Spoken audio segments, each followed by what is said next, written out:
Good morning, good morning, good morning.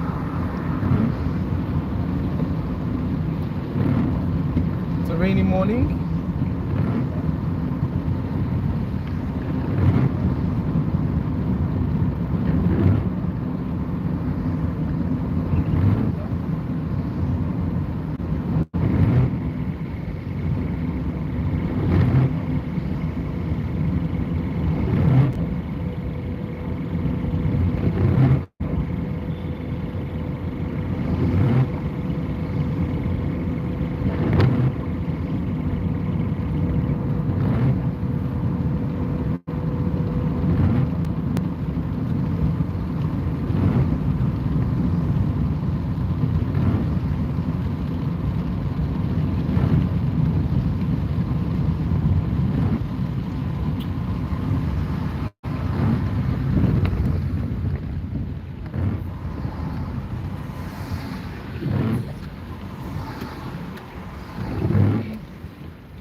Yeah, so today we are going to be talking about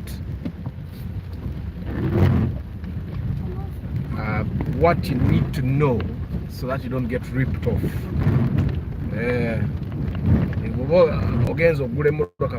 Good morning, safe. It's important.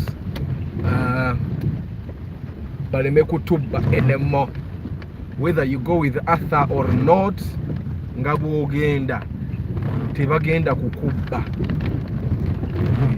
Sometimes it's important you do some things to mitigate losses. What were losses? Someone texted me on morning, Martha. Yes, Seth, today you're number one. So someone was sent me a WhatsApp yesterday, and he told me that Arthur, you need to tell your people to mitigate losses that can actually come. And well, I told him it's important that actually people get to choose. Bamanyenti, it's a choice. It's not that Arthur is the ultimate knowledge. But sometimes you might want to save 350 and you end up losing 4 million. Omuntu bwa losing 4 million, of course, tajja kujja tugambe nti abaaye moroka gye nagula nga sirina Arthur. Yawa. Yeah? This one, mom is going to use it. So, tajja kubagamba nti why byawanvu wa nebi nsukako. They will not tell you. But if they could, wabawo abantu abakola losi nga yali ayagala kusavinga kasente ate n'ataka savinga nekonooneka bwonoonese. So today, because sometimes ojja kusanga giving Arthur 350 tampers with someone's budget. Ng'omuntu alina budget ya million 10 nga bwakwata kasatu mwetaano agawe Arthur ate budget efuka million 9,997. The money has reduced, and it's not it might not be a good deal for them. So today I'm specifically going to be talking about the things that you need to look out for if you go to buy a car, whether you're with me, whether you're the mechanic, you're with your brother, cousin, or your sister or wife. Eventually you need to look up to. And I think this is a very important session for especially the ladies like Martha, because atabachara bo baba ugula nyo. I'll give you an example. There is a lady, this was around 2019. This lady wanted to buy a Vitz, and she had a budget of 8 to 9 million. So I moved with her. Then I was driving a Vitz as well. So we moved with her in my Vitz. And all those cars were 10 million, the good ones that we saw. And I told her, you know what, you go top up the money and we get a Vitz at 10 million. It will be good. You get a car yotagenda kutandika kanikirira. She said okay. But I think along the way, nafuna yo mugezi we namugamba ka kulima naawe tusobola okufuna emmoloka miliyoni 8 tusobola okufuna emmoloka miliyoni 8 ng'ate nnungi. So they went ahead and they bought a starlet. It still cracks me up. They went ahead and bought a starlet. Bagula ka starlet miliyoni 8. Enamba yako teyali mbi, kali ku UHU. They bought a starlet at 8 million. But what's funny about this starlet is that ka starlet kano ke bagula katawaanya oli. By the way, amalo kagula, I find that starlet like 2 days later. Nga engine yako nfu. Engine yali ya walala, what we call kuwalala. Ngitokotanga tractor. But of course she's a woman, so she did not know. I'm gamba, no engine was tokota. In fact, when I told her, she told me, but the man told me this is how the engine, this is how it started engine is. So that was the first thing. The next thing was the engine kept consuming oil. So basically the car had problems, and she had bought it 8 million. A car that she would have bought 2.5 or 3 million. She should not have bought it in the first place because she had money.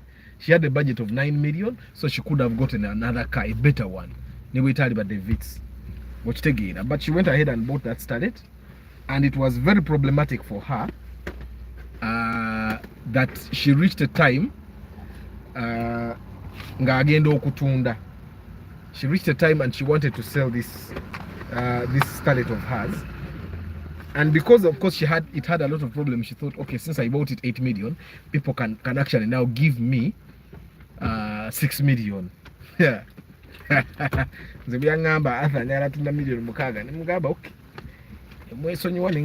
sold 4 million. So you can imagine, and me, I wasn't charging her because, well, that time I hadn't gotten into this thing. So she was a close friend of my wife's. So we just went kumuyamba kufuna motoka. So you can imagine she made a loss of 4 million. Ate sezo zoka because era yakanika ko yageza ko kuterezamu bamulimbi cylinder head ye kubakerere, let's fix the cylinder head. So they went and kind of fixed the cylinder head. The noise did not go away, so they realized it was down in the engine. You get it? So sometimes you think you're saving money, but you're actually not saving money. But to help you save money even further, so let's just talk about it here so that we totally understand each other. Nebogenda we come fielding, you know what to do. So good morning, Barros, number 3 years. Yeah, Martha, yali amancha ayagala, she wanted a low consuming car. But you know, there is a budget where you cannot get a low consuming car.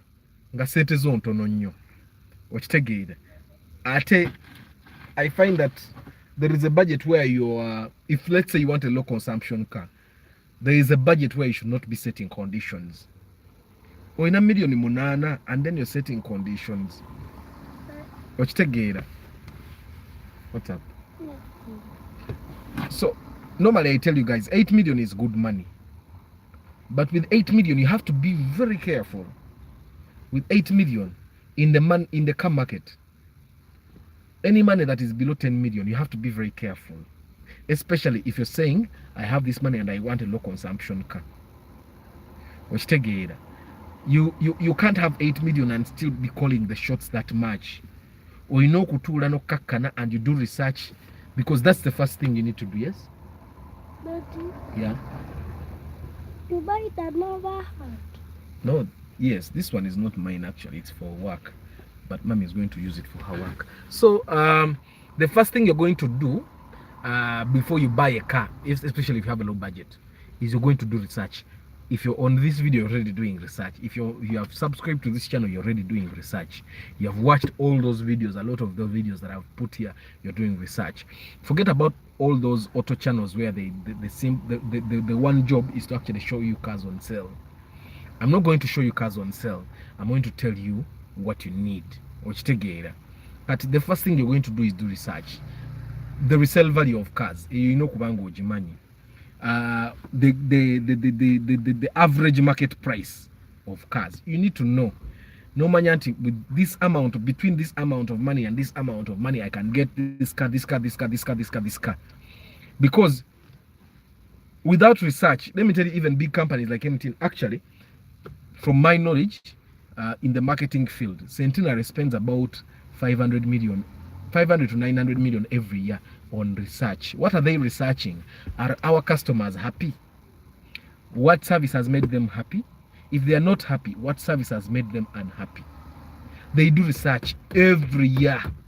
They pay a company to go in the field and do research and find out what do people think about Centenary Bank. I'm sure MTN does the same, Airtel does the same. All those big companies actually do research every year. This research is to help them better their services every next year. Because then next year they get this research, and then they say, you came up. And then they say, okay, you guys, customers were not happy with this and this and this. Let's shift it. How do we make it better? You get? And that they do. Okay. And that happens every year. So before you buy a car, your next car, your new car, you need to do research. And then you know, is this car worth it? Ideally, every car should be worth it. But there are cars that are not worth their price. I've told you, there are some cars that are overpriced.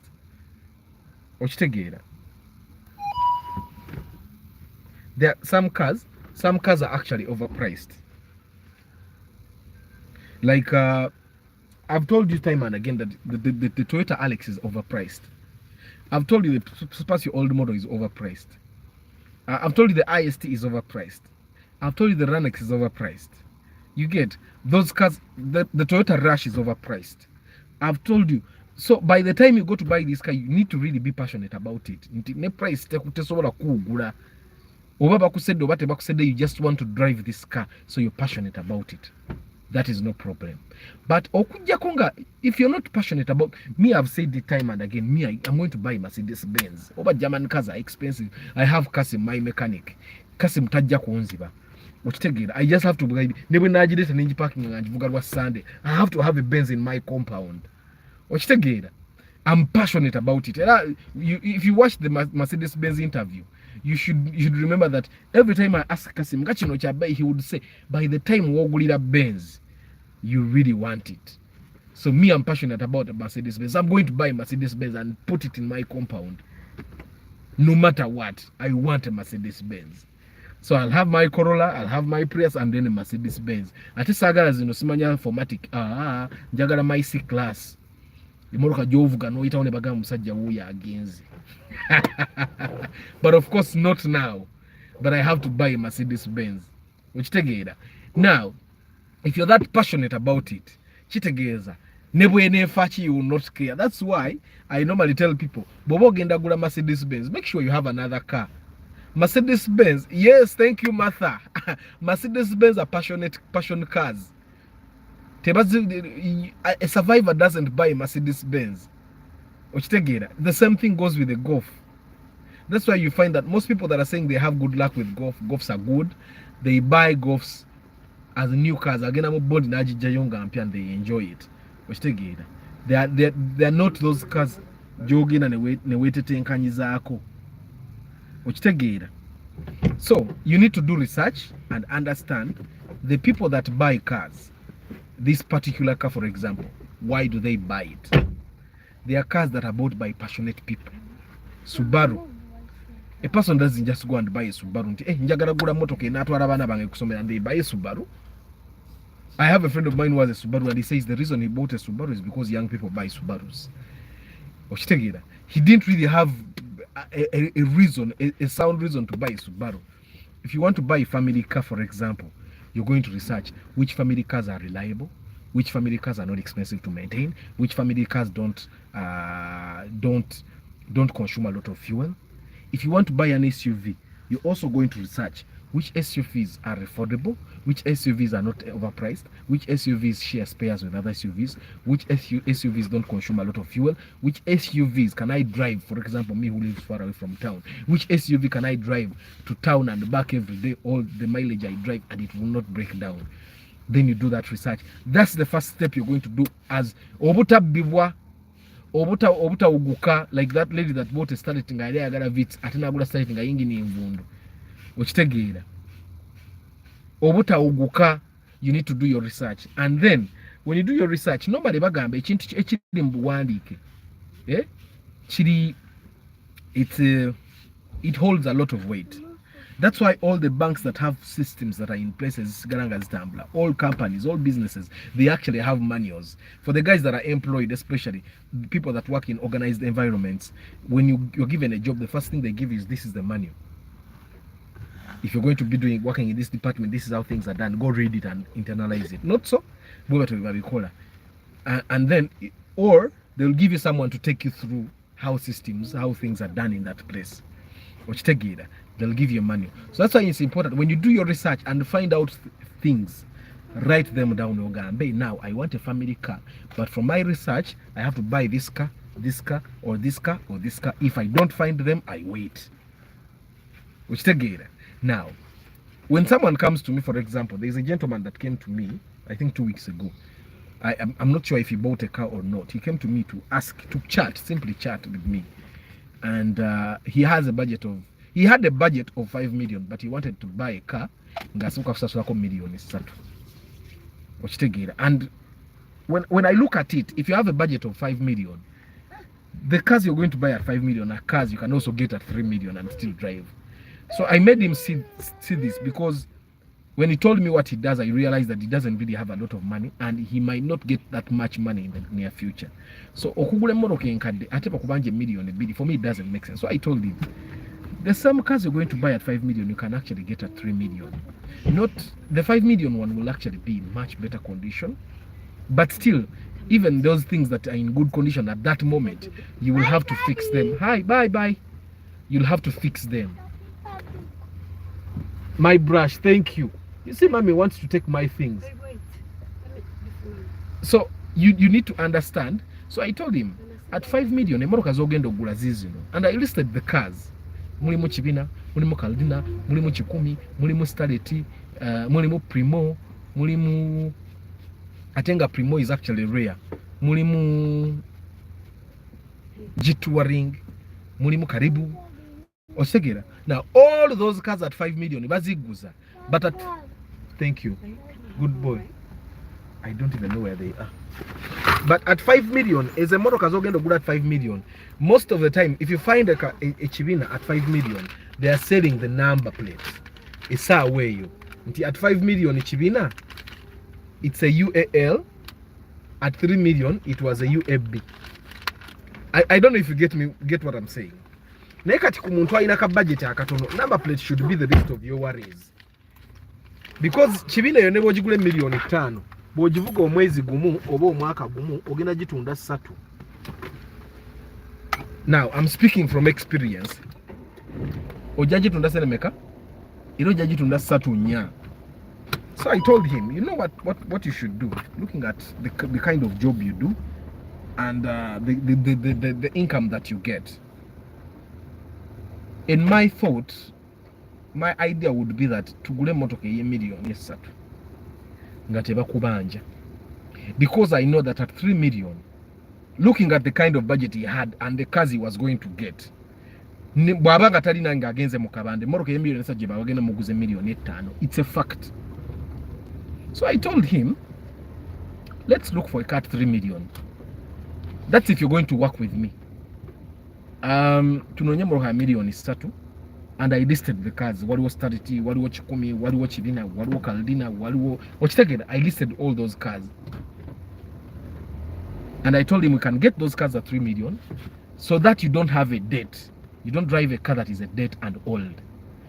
And at that amount, you can get a car that you can actually drive without fixing it for a number of months.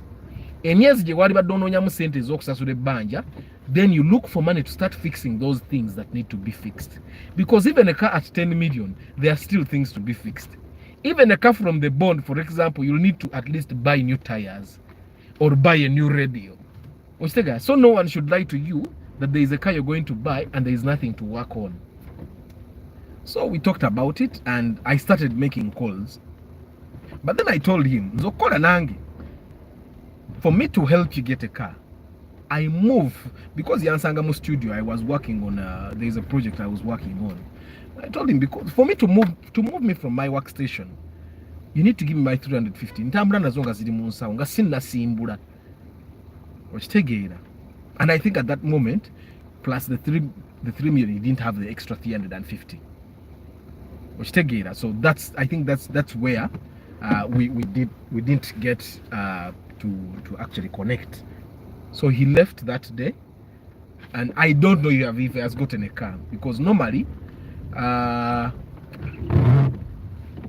I don't want to overstep.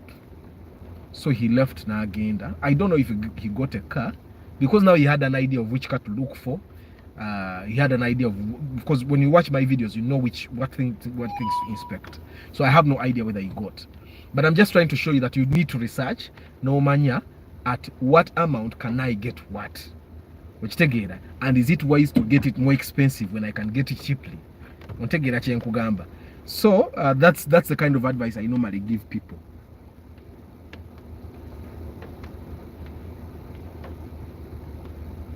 I hope I'm actually clear. So before you buy your next car, do your research on what is the fair price, what are the things I'm going to fix, because it's a moroke zara is million tano kukawansi kale mukaga kukawansi. They have the same faults, all of them, whether you buy it at 6 million or at 5 million or at 4 million. They all have the same faults. You'll find that most of the cars, like I told you before, most of the times, most cars in Uganda have wiring problems.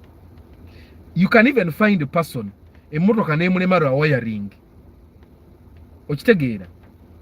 There are cars that have engine problems, like the Ipsams. Bwe bagisiba obubi engine yayo, emulema lwa engine. Like I told you a story of the Ipsam I bought nga engine eri mu baafu, bagisumula ne bali mu kutereeza.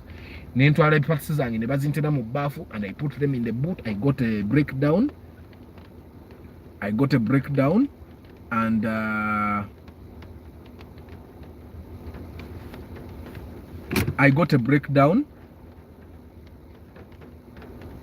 and I pulled the car into my garage yange, and by next morning the car was actually functioning properly.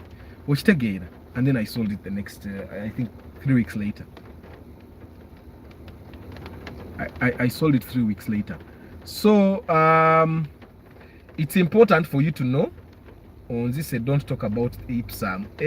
No, but don't worry. Master Ipsam is one of the easiest cars to maintain. In the nebo again another Ipsam ga engineer mu bafu mpita nzije kufunire Ipsam tugende tugikoleterere. So Ipsam is one of the easiest cars to actually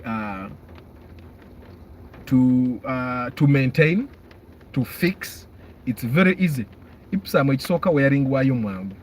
It's basic. No man yakaiga wiring agikola. Okitegeera tezibanga zino zi Fortuner, zi RAV4 new model. Those new model cars have complicated electronics. But someone's car has broken down. That's why we are in jam. Era because it's mafuta. Yeah. So so you need to do research. Once you do research, we have talked about some of the things. You can start noting down these things, the things you're going to look at. Now, let me tell you one thing. I think people sometimes there are cars, especially cars that don't have VVTi engines. Sometimes it's better to buy a car with a faulty engine than with a bad body. You need to pay attention. Sometimes it's better to buy a car with a faulty engine than with a bad body. Do you know why? URA actually allows you to swap an engine. URA does not allow you to swap a body. You get me? URA does not allow you to swap a body. Kana akayumba kano tebachikiriza kachusa. And once a car has an accident, sometimes things never get better. Moroka yino hari yakawumba erabika esise mafuta. Mafuta gala ikagegaganye. Nasigala awo nze kyemba mvuga Corolla yange tesikangako. tesikangako era namwe abavuga emmoroka ennene, you need to be very careful. Emmoroka zirime basikako kuba kiswaza. We imagine that bw'oba ovuga emmoroka empya have some kamane, ng'ovuga emmoroka ennene empya, you have some kamane. Kale emmoroka empya okusikako etya ddala, nze mbavuma n'obbavuma. Emmoroka bw'eba mpya giteekemu amafuta geegi, ekola biki bikola. That's why I tell people, I have a friend of mine, he drives a fielder like that fielder in front of us, and sometime he was going to the village to see his parents, and he left the fielder in the parking and he went to take a taxi. And I'm thinking to myself, okay, why would I buy a car 24 million and I can't drive it to Masaka and back? Let me stick to my Corolla and have money to buy fuel. You get away from that. Today you have done your research, you have the cars you're going to buy. You need to know that sometimes it's better to buy a car with a faulty engine than with a bad body. Why? You can always buy a new engine and put in the Kampala. You see my Corolla, I can put a new engine, 1NZ, I can go buy a new engine at 2.5 million, put it in the Kampala, because my car, the body is intact. The body is intact, the interior is okay. Now, if my engine got old, I would go probably find someone later those things from Dubai or Japan, and I tell them ntikira the 1NZ engine. And I put the engine in my car, double pia. For another 10-20 years. But if the border is bad,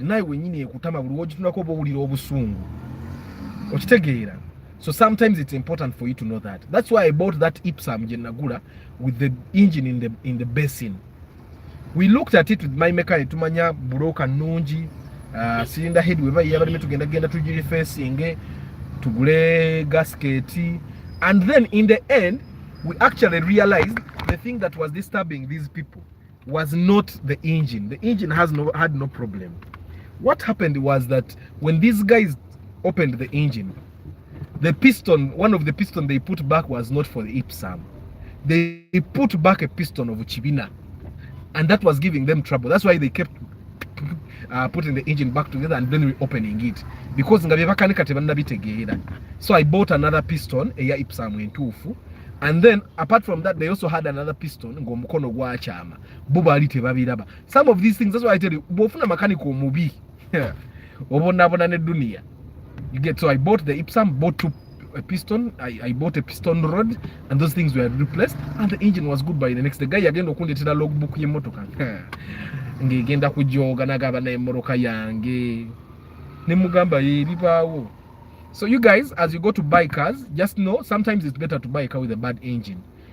You only make sure that you buy it cheaper for you to recoup the money that is going to buy a new engine. Because sometimes you can actually go to a place like Uchebwa, so you can go there and they have a car like yours, but the engine was good. You swap, you give them this bad engine, you top up some kamane, you top up some kamane, and you get another engine. You get, so it's important for you to make those right decisions. Bibamu mathematics. It's not simply about you buying a car with a bad engine. Don't just do that. We take a more math. You have a calculator, always have it. So you have done your research, you have gone. Now you're going to look at the body. Definitely you need to look at the body of the car. Okay, make sure that the body of the car is actually good. It doesn't have to be perfect, but it has to be good. Why? You're going to be driving this car to work. You're going to be driving this car to parties, to weddings. You're basically going to be driving this car everywhere. Katolaba kabode kanadi yako kalungi nyo. Of course, if you bought that Nadia engine is fixable. So for me, if I found this Nadia with that perfect body, perfect interior, and the engine ngaya walala, if I can get a bargain, I buy it. Ninkwate million yemu. Nenjiwo omuntu naddamu nakola engine yo neterera muruka ne double pin. That's a decision I would make, because the engine is good, the number plate is okay. That's the car you can drive for the next 10 years. So it's important that we learn, but of course mathematics to mwera biranga. You need to have mathematics. Look at the body, make sure the body is nice. The other thing, look at those number plates. Some people have fake number plates. Number plate here is zirina codes. That's when police, the codes that are on that number plate is what the police officer puts in their machine to see if the number plate is genuine. There are some guys that manufacture number plates these days, by the way. Babukola, some guys put stickers. Now, normally when they put a sticker, is a figure as bazikuweka. Ochitegeera. Ate bajja kujjako emitwalo 15 to put a sticker on that number plate. Yet, getting a new number plate is around 130. Ochitegeera. With URA, and it takes like 4 days for you to get a new number plate. So, you look at the body, make sure it's nice, make sure the number plates are genuine. Okay? Now, the other thing you're going to look at the frame to make sure that the frame of this car wasn't subjected to a serious accident. I don't know if you get what I'm saying. Because there are some accidents that damage the frame. The frame, whatever engine kwetura, that's the frame. Kwentude, that's the frame. Now, sometimes the frame in front wali maso engine wetula wali okay. But for you otula eno nga wavunda, amabaati ago gamanyi okuvunda, they rust. And when they rust, they will definitely start breaking down. So you want to check those things. Now, I don't mean to say that if those things are bad, don't buy the car. Sometimes it's a bargain. You just want to get a car to drive, and yet you know those things are fixable in the future. Like gana amabaati ga wansi ago bagatereza negaterera. You put other metals, other mabaati down there. Your frame, you can go and buy a nose car. But you need to know to do the math. You need to do the math and understand that chikolera tomala gakola tokola gadibenga lye. Okitegeera. You need to do the math no kakasa nti it actually works for you. You need to look at the lights. Amatala gano galaba galinga agalayisi. Galayisi nga gagomalamu. But try looking for a replacement light at Chiseka Market. You see that Nadia light there? It's cheap because it's on the car. But you go to Chiseka Market, try to buy that light. They'll tell you it's 300,000, 350, 400. You get? So you need to make sure that these lights don't have cracks. These are things that actually sometimes people overlook. Narabanga is really important because at that time they're excited. They just want to get a car.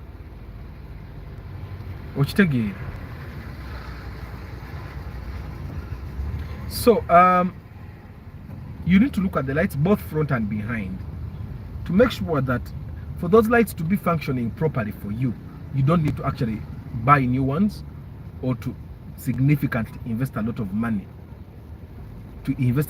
for them to actually function proper. Because they may be old when they can actually work for you. You get? They don't have to be brand new because nemoro kempya mataraga siwuka. But you need to look at them. The other thing you need to look at, you need to make sure that the windscreen is not cracked. Because the windscreen costs now between 200,000 and 400 depending on which car. So, of course some cars, some windscreens go even more expensively, but majority of the cars that you're going to buy in motoka zetwogerera mu windscreens zazo ziri between 200 and 300,000. So you don't want to buy a car and then immediately go and buy a windscreen. Because normally when someone is buying a car, they think, hey, I'm getting a good deal, mgule motoka namba ku million isatu. You need to look at those things. You know, that Honda in front of us is a hybrid. That's a hybrid. Prius. Yeah. So you need to make sure that the windscreen, webangeri cracked, cut money. At least musade ye mitwalo 10 omanye nti nja kwongerako 10. But make sure you cut money. Okitegeera. Then you need to look at the bumpers.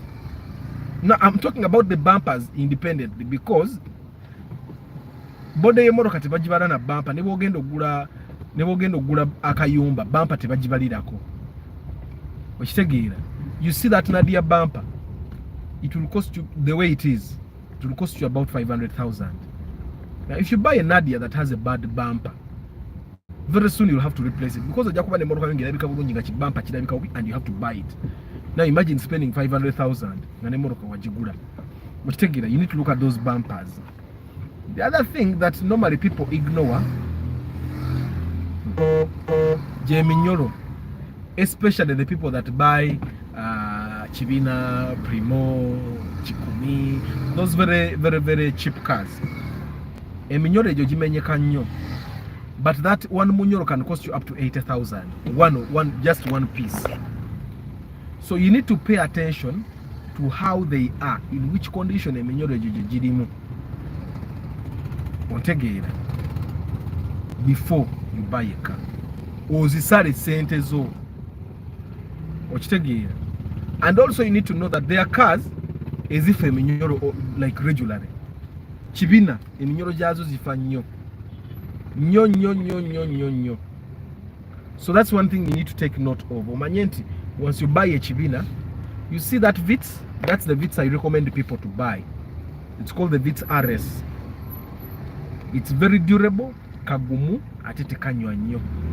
Okitegeera. So if you're going to be buying a Vitz, that's the Vitz I normally recommend. Those are mukalabi mabega bumper yako. Yeah. So it's the Vitz I used to drive, by the way. So as you're going to buy, look at those things. Then the interior is also very important. But you know, when you're going to buy a car that is very cheap, low budget, interior, if you're going to buy a car 3 million, interior overhauling. There are guys that overhaul interiors.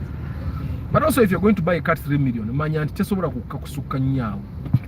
you buy a car 3 million, you'll drive it a year and still sell it 3 million. Because cars that are cheap are not as many on the road now. So yes, it's a good thing to have a car that has a good interior, but if you're going to buy a car that is cheap, interior togisaako nnyo sira. But check it either way. Make sure that unrepairable. Make sure that the seats are still comfortable. Make sure that the dashboard, if it needs repair, those cheap cars in Chibina bichiteze for dashboard, make sure the dashboard condition. See injury full, they don't have airbags.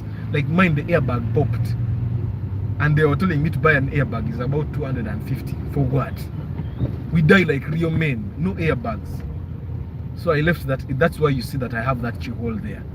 I just decided to not buy the airbag. But if I bought the airbag, the dashboard would go back in good condition. But those cheap cars, the Ipsams, dashboard tezifa. Ipsam ogisanga ngeringa enkuba emigo naye ng'omuntu bwayisa akawero ku dashboard bweti kaba kanyirira banange matha. I'm talking about your Ipsam. When I had that Ipsam, my wife was in love with it. Why? Because it was high ngeri waggulu, it had plenty of space, and of course it kind of has an SUV feel, and women like SUVs. So she was in love with the SUV even when with the Ipsam. Even when I sold it, she actually felt very bad. But to go, it was business. Yeah. So Tezifa dashboard is a Moroccan card. You see these Harriers yoka wundo. Zifa dashboard. The akakarika bit kangi kemba gamba mugule. Kuba wonyo, yes. Harriers zifa dashboard. Fielder ate zombie in your dashboard zazo zifanyo. To the extent that you can buy the fielder from the bond today, and next week you have to spend 300,000 fixing the dashboard. You get what I'm saying? So so look at the interior, but tojisako nyosira. But the frame, by the way, when you're buying an old car, make sure that akayumba kerimu kekali mu logbook. Waliwo butag obubeera ko engine number, bubeera mu engine room. Those tags have the engine number, they have the frame number or the chassis number. Make sure that that tag indicates has not been tampered with. Sometimes basala that part of the body nebawukira webbati webakyusa body, but make sure it doesn't, it has not been changed, because bw'oligwa mu kiddo kya URM Moroka bagenda gikutwalako okitegeera tofiirwe sente because bajja gamba wakyusa body. So make sure that tag in the engine room indicates exactly what indicates the chassis number, and it says exactly that. Yeah. So what you're going to actually look at, Bobo says you want a car that has a good engine. Listen to the engine. Listen. Engine ino kusirika. ate kati webanga emmoroka eri mu million 5 engine erina kuba mpya naddala ezo emmoroka enkadde ezo okitegeera beat Kibina and Kibina at 5 million should be new. Kibina at 5 million should have an almost new engine. It should be new basically. I hope you get what I'm saying. It should be new. Kibina Chikumi at 5 million. We know kubanga togenda na kanika. That's why I told my friend that let's get 3 million buy Chikumi that you will fix slowly. Okitegeera. So listen to the engine that etokota bulungi nesirika. Most of these old cars zalaisi, you will find that majority of the times fan ebeera tekyali ku, you see the fan that is on automatic kati yange esirise, when the car reaches a certain temperature ebeera na thermostat nga fan yeteekako okitegeera. But those old cars Chikumi, Kibina, Kaldina, those cars that you can install you can get at a cheap price. Normally they don't have thermostats, they don't have, their fans are not on automatic. Baba wajiza ku manual. And when a car is direct, baba wajiza ku direct. When a car fan is at direct, sometimes you can fail to listen to the engine. So what you have to do, you have to disconnect the fan and then you listen to how the engine actually sounds. So you need to listen to the engine and make sure that it sounds exactly how it's supposed to sound. Now someone is going to ask me, how is it supposed to sound? Tenda tokotanga tractor, tenda kutokotanga pichi. Cars are actually silent. Just know the engine was either tampered with, the cylinder head is dead, oba wanse yeweta agokola emikono gikubagana eja pistoni okitegeera, oba olumunga ne buloka yennyini yagazibwa, ate buloka bweba yagazibwa buloka baziseera okitegeera. So sometimes you need to know that if the engine doesn't sound very well, you may have to replace an engine. Stage your cost nayo gitekemu. If you don't want to carry a motoka jesonyiwe, ogenda ononye motoka ki, ononye motoka endala. So you need to listen to the engine, then you need to look at the wiring system. Me, when I go to actually check a car, sometimes I even open the glove compartment and I look at the wires there. Okaka santi tebagitetenkanya nnyo okitegeera. You look at all the wires ezigenda ku mataala eziri awo maaso mu engine n'olaba bwe zifaanana. Bwe ziba ziri tampered with, awotekawo emitwalo ameka 2, omanye nti agagenda kuba gakola ku wiring. Era olugijjayo bwoti. Normally me when I buy an old car, there is a guy I take it to and I tell him check everything to make sure that I won't get a short circuit ate jokunjokyera emmotoka. Sometimes emmotoka ezo zijja lwa short circuits. Oli ya wiring akawaya nakaleka nga kali naked aka positive nakaleka kumpi ne negative, bwekegatta bwe kati ngoli mujja ngole emmotoka ekwata omuliro. You get what I'm saying? So normally when you find that the wiring doesn't look to be in place, ngoli olosala yemitwalo 2 ngomanya nti kakati gana 2 ngenda gatwala wako, but there is wiring ono. You don't do it out of a bad heart. It's just you looking out for yourself. It's natural for people to look out for themselves. You look at the wiring as well to make sure that it's in position. Because remember, we are buying an old car. Teli perfect. So you have to look at all those things. No kakasanti, bija kola.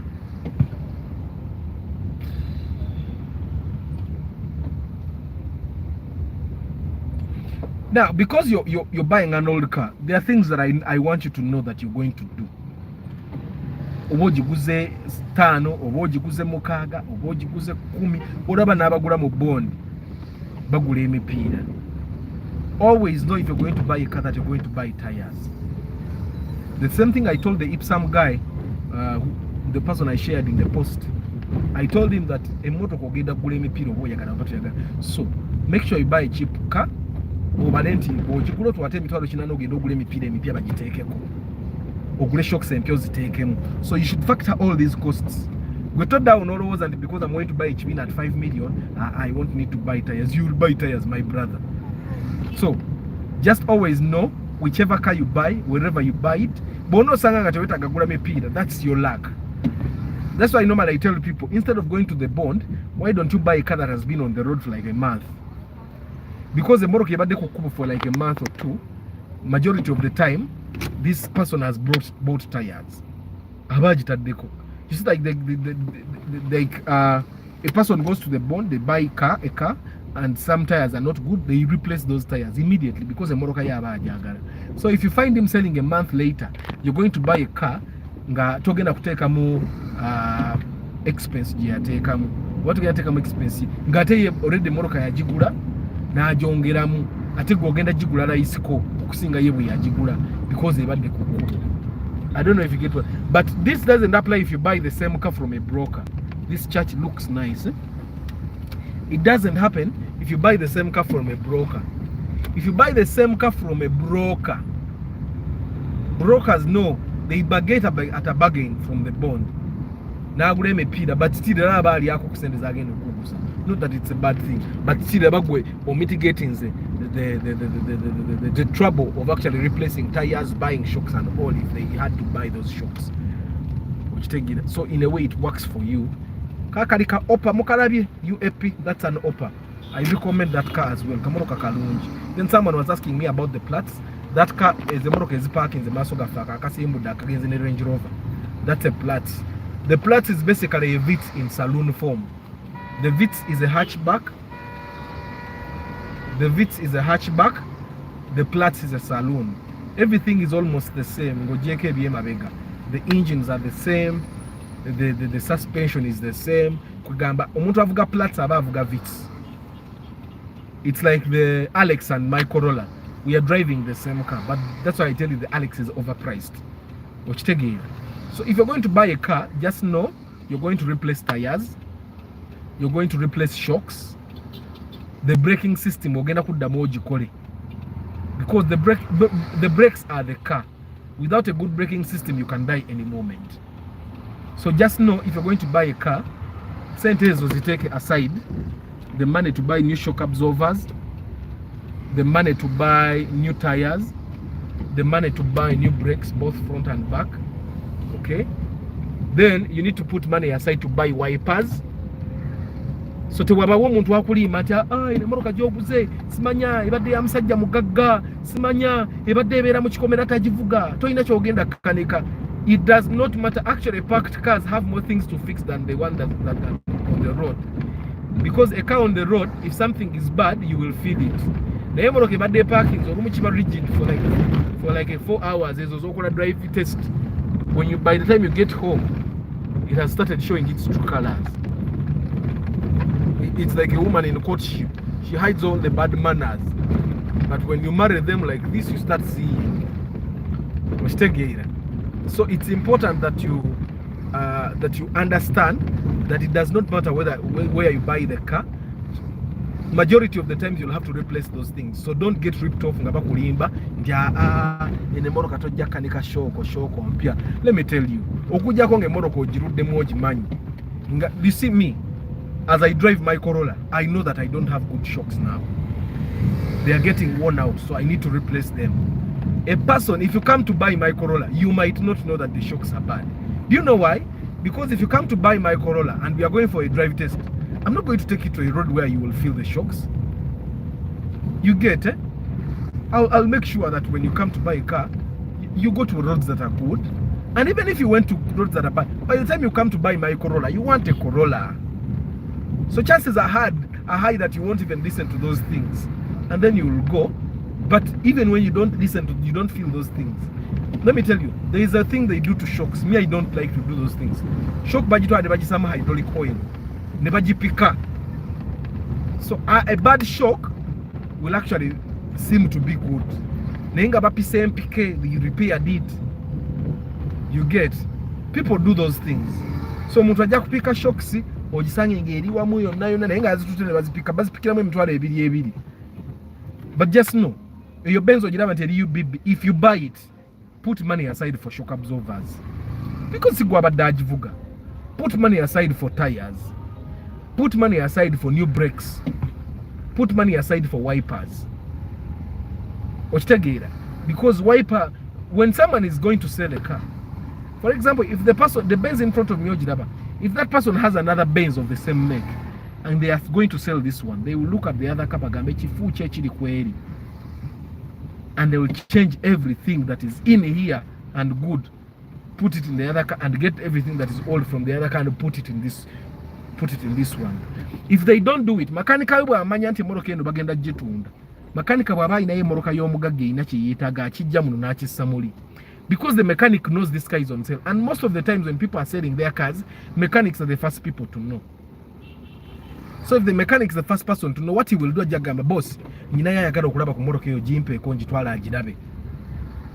And then what they do, bwagitwala mbo bagirabe, he changes the things that he needs to change, n'ateekamu ebikadde. Kati gogule moroka olwokuba UBB ya mugagga ogisanze mu kikomera, and you think everything is in order. Just have all the money aside to replace all these things when you buy a car. Oleme kwejjusa. Okitegira, whether you go with me or not, bino ebintu beera nga obimanyi. By chance, I'm not saying this happens to everyone, but there are times where you will buy a car nga you don't need to replace shocks. Those times are there. I've bought a car and I didn't need to. Neka vitska nkendagule million ekumi, I changed all the shocks. I bought all 4 new tires. I changed the braking system. As a matter of fact, I even opened the top cover and I put the oil seal. Top cover oil seal. You get what I'm saying? So me, I know that whether you buy a car at 10 million, you buy it at 20 million, there are things you will need to do. Obo yagara, wato yagara. So always have like a katuma on the side. That's why when my brother told me I want to buy Ipsum at like 8-9 million, but I have 7 million cash, I told just buy Ipsum at 5 million, use the 2 million to rip, and I'm sure he's happy with that. So if you want to buy a Wish at 16 million, buy one at 14. I don't know if I'm clear. If you want to buy a Wish at 16 million, buy one at 14. Use the 2 million to fix things up. Or did I wish you BB? If I could get close, I would.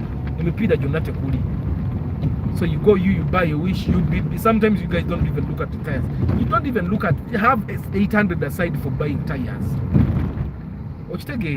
That Wish is UBB, doesn't have tires. Because Wish is one of the most reliable cars. That person drives it every day to every place. It's not like a Benz. Some Benz owners don't drive the Benzes to certain places because they know the Benz will break down. But the Wish guy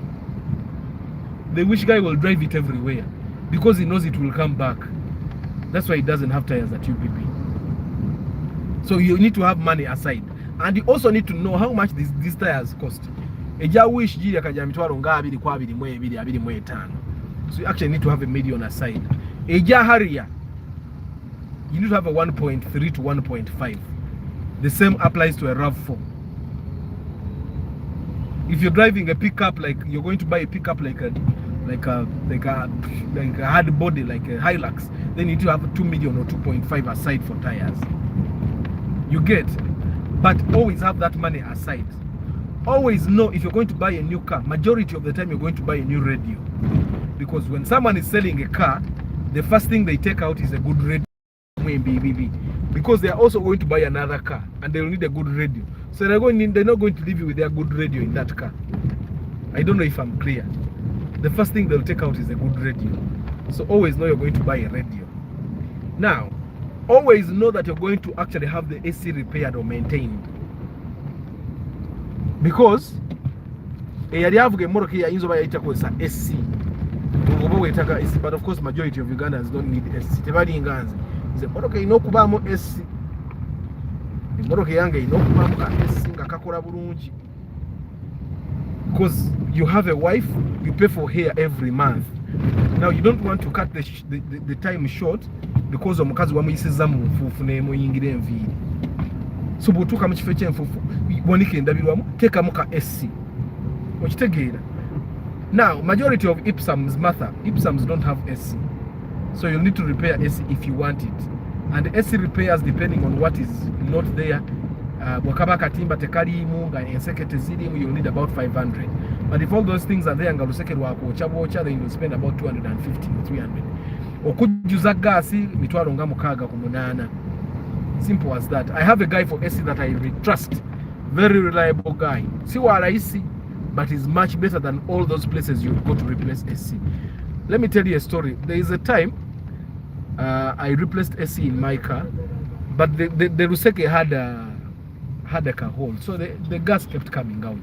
And the guy that replaced AC put the gas there anyway. Even when he saw the hole, he kept quiet. He says, that is the one about AC. That's what most of the AC guys do. He makes the quick money and you go. Because he knows, you will come back and he still makes more money out of you. Now, my AC guy doesn't do that. If he finds there are troubles, he first get money to repair this and this and this and this, and then we can put gas. He's not money hungry. So you need to make sure that you don't get a money hungry person. Now, the other thing, if you don't want to get ripped off as you buy a car, don't trust anyone. I'm telling you that even when you go to buy a car with me, don't trust me even. Trust yourself. Trust your instinct. Don't buy it. Because even if you second guess yourself, even at one moment, a motoka jireke tojigura. Umutima wegugamba na yomanyi matha umanyi safe emotoka eyo nedda. Leave it. Walk away. Walk away. Trust your heart, your inner person. This is something no one will ever tell you. That inner person that tells you Morokeno to Jesonyewe is always right. Half of the time when people told me that nagule motoka naye motoka nenkostinga sente nyingi nnyo kugizaawo, half of the time, actually 9 out of 10 people, they say that naye kintu kyangamba sijigula and I went forward. Kintu kyangamba motoka anjirika and I went forward. Always trust your instinct. Even if you went with me and I told you and your heart tells you to tujigula, don't buy it. Iragamba athomanyi omutima guganyi, and then walk away. Tewali teka ligamba nti motoka gye mugenzeeko athanagamba tujigule mujigule. It's not there. If your heart says no, don't buy it. Always trust yourself, because it's you who wishes yourself better than even me. Me, I wish you well, but you know exactly what you want better than me. So if your heart says don't buy this car, leave it alone, walk away, go home, sleep on it, come back tomorrow and look for a car. That's why normally I tell you guys, looking for a car is not a one-day job. Okuja kungo ogenze mu bondi osobola ogenda n'ogula emmotoka olunaku lumu n'ogenda. But if you're buying a used car on Ugandan roads, ekitonanye zibe ennaku 2. Majority of the time ojja noonya emmotoka for a week to get a good car. That's why me I charge you 350, because ogenda kumpa emitwalo gya 35 tutambule nga buli motoka anjigoba. Golowooza nti emitwalo gya 35 mpadde mingi, naye ng'otudde mu motoka yange, tunywa mafuta gange, tunywa oilo wange, tutambuza mipiira gya motoka yange, tunoonya motoka nnungi. Okitegeera? So most of the times omuntu wankubira naga naye asa mitwalo 3 mingi, 35 mingi, nga kugamba omanyi oyagala kumpa mmeka? Kankuwa emitwalo 25, it's okay, zireete. Wabula emitwalo 10 giteeke mu mafuta mu motoka yange. We go and you buy fuel for me and we put it in the car, because me I know I'm going to be driving my fuel to look for a car for you. Okitegeera? So it's important that you follow your instinct. Don't go out saying no gule motoka no gule motoka okujja ngo ogenze mu bond. Okitegeera? But even in the bond omutima ogugana togula. And I'm not talking about the used car bonds no buli enakulabi. Bond gyenjogerako yenakawe erete motoka okuva Japan. So always follow your instinct. Don't trust anyone. And don't smile with the brokers. If you don't want to get ripped off, don't smile with them. Don't laugh. Don't even talk to them. Mwogere bintu biri official ye motoka ya mmeka. Yazino nanyiniyo yaliwa. Yo goli ya mmeka. Be official. The moment you laugh with the broker, you have let him in. If you let him in, it means he can start now playing his cards. You remember, if you watched Council Yunus's video, he said, the guy kept saying, Musiramu munange, Musiramu munange. Sisobola kubba Musiramu munange, swahaba, seka. And then you find these brokers that have sapules, they have the rosaries. And then you think, on mukatuli chinyo. You find a broker with the entire house and you think, You find a broker that is dressed akubi echikalo alina mo suit and you think this is a respectable man. They will rob you. Don't laugh with them. They are not your friends. They are not your friends. Let me tell you, if your brother is a broker, hey, he will even sell your car without your knowledge. Even your father, if your father is a broker, be careful with him. So don't laugh with them. Go chimanyi. It's like, you know, when they used to tell us kusomero wajanani na janze ka. So why do you expect other people to have your best interests at heart? Bobo genzo gule motoka yo. If every problem that comes, the broker will not be there. Even when you're selling, don't laugh with those brokers. Their goal is to make sure you sell so that just imagine a broker is looking for 100,000 and they make you lose 5 million or 2 million in a single day. Council Yunus lost 3 million in a week, 5 days actually, because he laughed with the broker. He thought on a broker musiramu munani. You get? So don't at any moment think that anyone is your friend. Everyone is there for business. That's why I make it clear. Busina vako office yange take on emitolo janga 3 jiteke wo tugende. Nze bwemba sinakufuna sente sitandika ate kunonyeza motoka. Sitandika kukeberera motoka. Nze nfunira wa oyagala ngenda ate ntandika okubola okuba bampadde emitwalo 5. I have a brand to protect. So just always know everyone is there for business. If someone tells you nze sagala kulyako sente ngani sagala kulyako sente ngani akuyitaani oyo akugamba nze njagala kufunira kirungi sagala kulyako sente. Everyone is nze nyina. I have kids to feed. I have a car to put fuel in. I have a wife that needs money for here. She needs money for clothes. Nange njagala okwambala ku bulungi.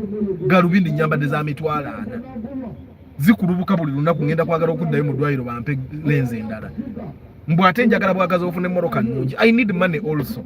So don't let anyone ever deceive you that they are there to help you get a better car. Ne bwaba tafunyeeko. They will tell you, negwe ne bwesikulyako sente, goli musiraamu munnange, oba goli mukatuliki munnange, musimanya saage ne bwesikulyako sente gojja kunetera bakasitoma ebyawa. People want money from you. Ate the people that tell you simanya gwe ne bwesikulyako oli mukwano gwange, gwe simanya omutima gwakusiimye. Abo babbi. Let me tell you, you are safer with someone that makes their intentions clear. Baba, njagala million yemu kufunira emmotoka eno. That person is a straightforward person. Njagala million etya? Nze nkulage emmotoka ennungi weeri. That person is clear. Omuntu akugamba naye gwe omanyi tugende gwe tusokolabe emmotoka eno. Nze ne bw'otampa sente tugende ogitundeko obutunuzi. Eri emmotoka nnungi. Abo abantu babi nnyo. They are bad people. That person is probably going to rob you.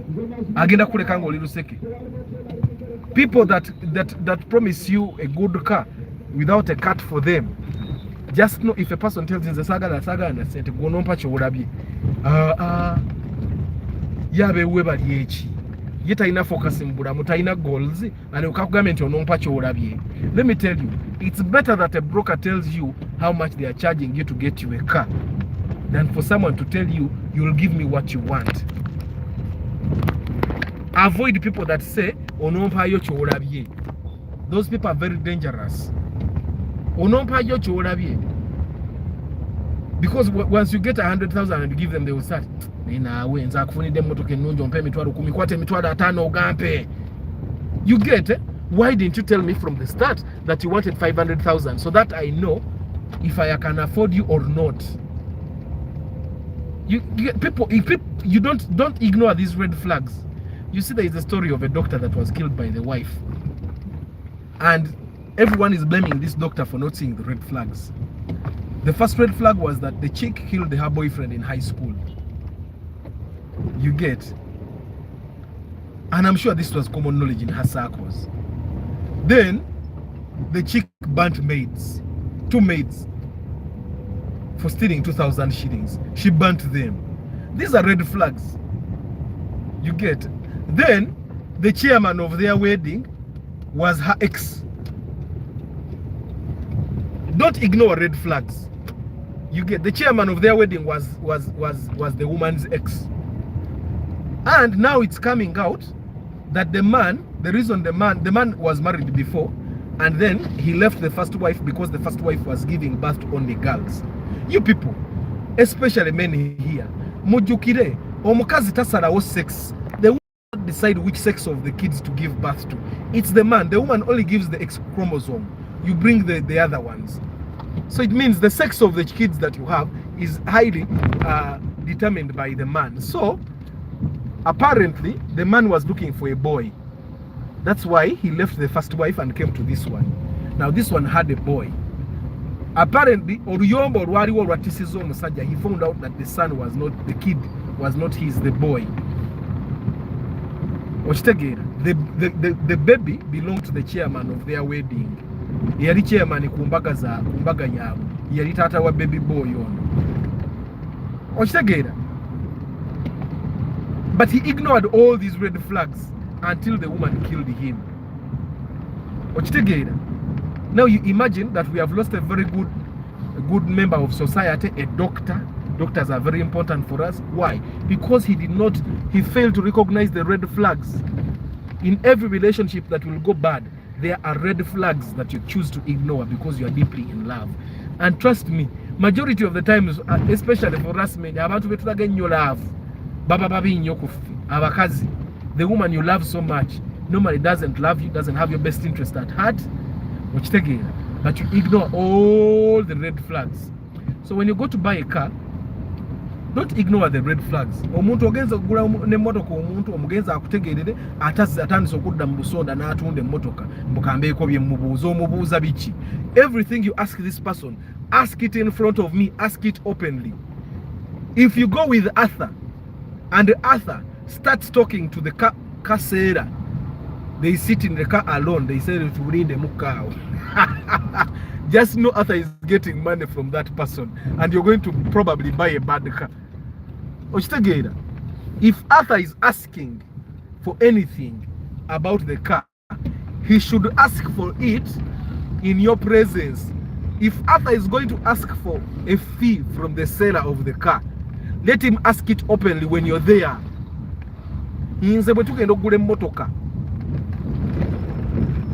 If I want money from the person that is selling, I will tell that person openly. By the way, even if I've gotten money, but I'll say it openly from there, and then I'll tell you this car is good, but I have to get money from this person openly.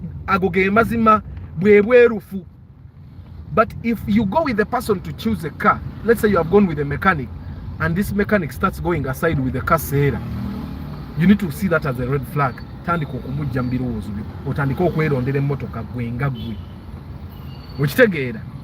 are red flags you should not ignore. Red flags. If you're going to buy a car, to avoid being ripped off, currently don't buy a car that is in the old logbook. Transfer. If you buy a car that is in the old logbook, transferring it will cost you a minimum of 500,000. So make sure you have that money in your budget. If you buy that logbook, green, the book, buy a car that is in the new system if you don't have that in the budget. And if the car is in the new system, there should be a number that corresponds with the owner of the car. Now, if you check the car with me, I have people that I call, a number, a moroka, erimanyagani. They even send me the number of that person and I call them. Okay? Now, when they send me that number and I call that person, I ask them. And if you happen to get the number of the person that is in the logbook, call them and ask them, I'm buying this car, it used to belong to you. Then you describe the car to them and then you ask them, Ojibanja, the person I'm buying the car from, did they pay you to completion? If not, then they'll tell you Njibanja million. Then you'll say, Mbadde nsaba ngangenda kusasula jobe otukwe million on transfer forms. That's the right way. Because if you dare buy a car that has a date, you have been ripped off. The owner of the car will find it, ne bw'anaaba agyeko number plate yokka ku mmotoka ojja kuba weetaaga okumunoonya ate bw'onooba omunoonya ng'agyeko number plate you have to pay the debt. Kati you buy a car at 5 million nga bagibanja miliyoni kitegeeza emmotoka ogenda bogiguze miliyoni 6. It's important for you to know so that you don't get ripped off. Ekyo nkimaze ekyalogo. The other thing for you to take care of is the police receipts, especially people that are buying commercial vehicles, taxis, lorries. You need to pay attention. Make sure that the car you're buying doesn't have police receipts. Make sure that the car you buy doesn't have multiplex balance, parking receipts that are unpaid. Those things can cost you time. They will stress you. At a time when you least expect, you're parked at a street nga bakuba ekyuma okukijjako kya mitwalo 4 ne receipts zenyine ze bagibanja zirimu surcharge. Taxis, you can find a taxi that has parking receipts of about 800,000. Wengogula taxi olwokuba bagiguziza layisi miliyoni 13, engine namu, gearbox namu, if the body is okay, you buy it at 10 million. When you're going to pay 5 million in police receipts, you're going to pay 3 million in parking receipts. Always make sure that you check those things if you don't want to get ripped off. Check for police receipts, check for parking receipts, because if you ignore these things, they might actually cost you a lot of money. They might cost you a lot of money.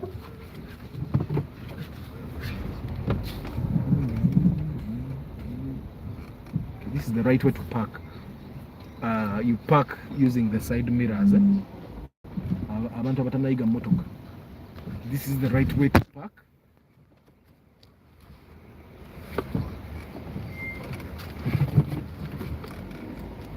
You use the side mirrors, you use the driving mirror, and then you get into position. A position in that the cars that go past you will not scratch your car. Yeah, and just like that, parking is done. So you guys, unless you have a question, I think it's my time to go and start kupatikana. Guys, I will remind you, I have a workshop, marketing workshop that I'm going to run starting 28th up to 3rd December. In this marketing workshop, we're going to cover everything: digital marketing, customer service, and we are going to cover the fundamentals of marketing. How do you treat customers the right way without actually looking like a beggar or looking like you're desperate? How do you handle difficult customers? Because every business has those difficult customers. I was stressing, but how do you handle them and make sure they come back and buy, and also recommend people to come and buy from you? How do you create a customer relationship management system? Because businesses like Airtel have those cloud-based customer relationship management system, but for us we can actually create our CRMs here that are local. Stress. How do you use the digital platforms without spending a lot of money and actually acquiring customers? How do you use word of mouth to your advantage? What are the things you need to do in your business to make sure that that your customer numbers keep growing and growing steadily? Sikulanga kalasa kokoliro konti abantu bakumanyi this year and next year it's like you never existed.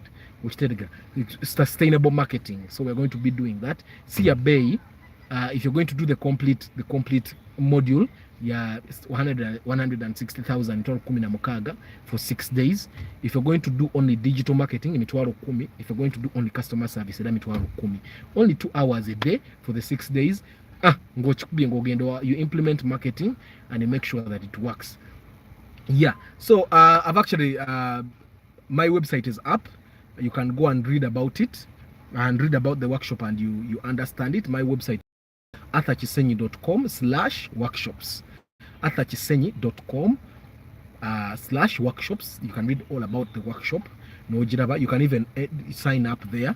You fill in the contact form, and then I'll get back to you on that. Or your brother or cousin or friend that has a business in Kampala and you think this workshop will work for them, you can actually send them that link arthurchisenyi.com/workshops. Yeah, agenda yo nakola ki nasomako. They can, on that very website there is a button, you can call me directly, you can WhatsApp me directly. Ebyo byonna byonna tugenda be covering a workshop eyo, how do you design a website ng'erina call to actions ezimaking obulamu bw'abakasitoma abo oba batarget customer abo obwangu n'otabazubuwaliza bulamu. So ebyo byonna tugenda be covering, especially abantu abagenda okukola digital marketing, because then they are concentrating. So customer service, bakasitoma bakwata n'otabanyiiza oba n'abanyiiga n'obaza gye tuyita service recovery, nti customer anyiiza agenza akuvuma n'okuvuma okitegeera, n'omukwata bulungi n'akomawo n'akugulako n'ayita n'abalala ne baddamu ne bakugulako okitegeera. Yeah, service recovery. Yeah, let me just see. Arthur, Madam just got her license. I want to get her either a RAV4 or Harrier 2.2. These have good ground clearance for Uganda nodes. Please, yes, Seth, you can get her any of those cars. They are good. Yeah, alondeko jayagala. Of course, the RAV4 has a higher resale value. The RAV4 has the RAV4 chibweba old model gula Harrier 2.2. Bweba RAV4 old model gula Harrier 2.2 ba 2.4. Bweba new model gula RAV4. It would work. It's very good. Amafuta gajja gawuliramu, but omanyi enjovu tenemerwa amasanga gayo. We are constantly talking about fuel consumption, but once you have a Harrier, you manage it. Eba yiyo, it's like having 6 kids. Me who has 2 kids, I'm asking myself, omuntu alina abaana omukaaga abala what? Niba marako, babeera ne baba marako. Enjovu tenemerwa amasanga gayo. So, okay guys, I have to go. Thank you very much, Seth, Martha, Barros, Chris Da Vinci, Stuart, Moses, Dunstone, Adrian, and everyone else that I've not seen, because the people that have commented are actually less than even the people that are watching right now. Thank you very much for taking the time to watch. Don't forget to share my channel, share my videos with people so that they can watch them. If you have not yet subscribed, kindly subscribe, and also hit the notification button. Kakati echidala, if you have a business in Uganda, marketing is the most important ingredient in a business. Marketing is the only department that makes money. I have a marketing workshop that I think would be useful to you if you run a business in Uganda. If you have a shop, supermarket, you do deliveries, you do Uber, you have transport business. My workshop is not very expensive because there are other businesses that I actually get from people that are not just trainings. So I have a workshop that I'm going to run from 28th November to 3rd December. Why am I running it then? Because December is normally a period where people make a lot of sales, Christmas holiday.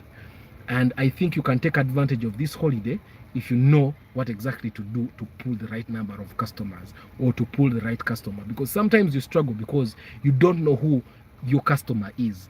You see, this channel has survived this long because it has a niche, and when you have a niche and you know how to handle it, because you can't target everyone.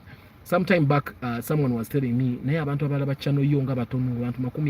for me, 20, even 10 people are actually enough for this channel, because this channel is not for everyone. This channel is for a specific number of people. So someone might look, that's not how it's supposed to be for certain businesses. But if you have a steady number of customers regularly, for me, that's the important thing. As a marketing, marketing, that makes sense to me. And I want to tell people during this marketing workshop what exactly to do with their businesses. So if you run a business, you can come enroll for my workshop. See a bay to cover the entire module, covering the digital marketing, customer service, the fundamentals of marketing, marketing planning, marketing strategy, doing marketing audits, all that ya mitwaro 16. Na ye tuina ye mitwaro 10 oyagala kola only digital marketing, or mitwaro 10 oyagala kola only customer service. The training is going to take only 6 days. You can ask all the questions. Before in challenges as a businesses, what is marketing best, I will answer them.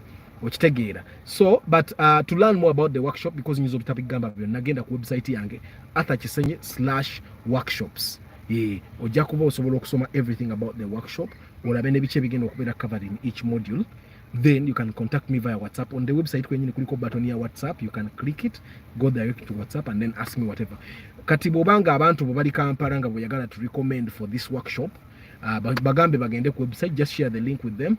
I've already shared a post that details the link. Bogenda ku channel yange no, there is a link.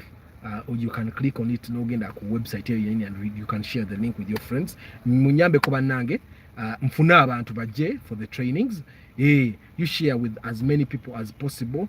I shared a flyer. If you can, please share the flyer on your WhatsApp status, share the flyer on your Facebook status, share the flyer buli wosobola sharing obako timeline yo, so that people get to know about this workshop. Nange nfune kasente bagayi bange. But thank you very much for always being here. Temwera bilancha atunda tracking devices. Bobo ine moroka akagule moroka empya, take a tracking device. Emoroka yo berengo ogirabako ku simu yo buli weri, tebajja kumalaga jibba. Okitegeera. Ne alamu abazaagala ne alamu nazo tuzitunda. Alamu yo ya mitwalo 225 depending on which brand you want. Your tracker ya mitwalo 35 including installation. Boboli Kampala 111 tukusanga woli tujja tugiteekamu. So don't worry about that. Ekirala nyambako abantu okulonda emmotoka. Bwoba ogenda kugula mmotoka totawaana n'abantu bagenda kubba. Genda mukatale ng'oli green ng'oli blind gwe kyomanya ne bwaba muganda wasobola okukubba. Me, I have a brand to protect. You have a place to come and report me. After yanondera ekimotoka ekibi, you can actually come here. Naye nze sikikolera bwerere, nkikolera emitwalo 35 ne tugenda tukebera emmotoka ne tulonda emmotoka n'ogenda ne weeyagala. Okitegeera oba mpya oba nkadde. Yeah. So JK, you have just woken up. No problem. You will watch. Emma, no problem. You can always rewatch. Yeah, Martha has wished you a good day. Ndoza muchidabye. Banange, you guys, katugende tupatikane. Mukama atusedemu obwangu. Good luck with everyone, with everything you're doing here. Don't forget to share my flyer with whoever you can share it with. Bajem Marketing Workshop. Basome. Have a nice day. Ciao.